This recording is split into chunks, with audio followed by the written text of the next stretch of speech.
유재수 전 부산시 부시장이 부산시로 자리를 옮긴 뒤에도 업체에서 금품을 받아온 것으로 파악됐습니다.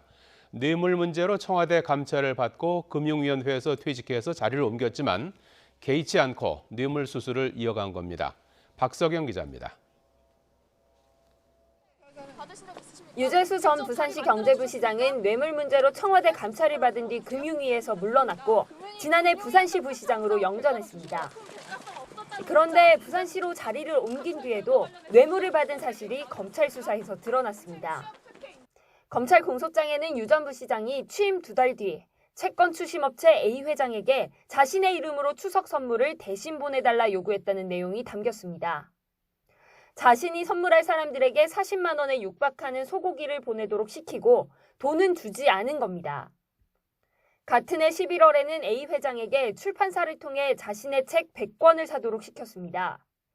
그런데 책은 자신이 받아 챙기고 책값 198만 원은 A 회장이 내도록 했습니다.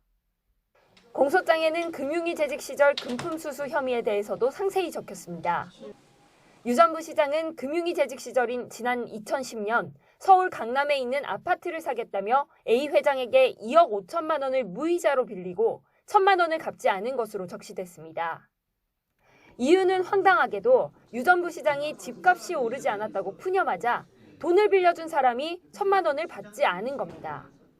또 오피스텔이나 호화 골프텔 이용, 아들 인턴십과 동생 취업 문제 해결 등 다른 업체 대표들에게도 오랜 기간 다양한 형태로 뇌물을 받은 정황들이 쓰여 있습니다. 이 때문에 검찰은 청와대의 지난 2017년 감찰 중단에 문제가 있었다고 판단하고 있습니다. 재판을 넘겼다고 하는 것은 검찰도 이제까지 가지고 있었던 여러 가지 증거들이 있다라는 자신을 가지고 있다라는 것인데 그러면은 왜 이 민정수석실에서는 그 당시에 감찰을 할 대상이 아니라고 봤을까?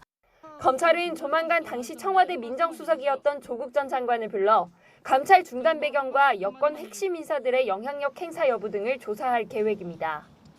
YTN 박석영입니다.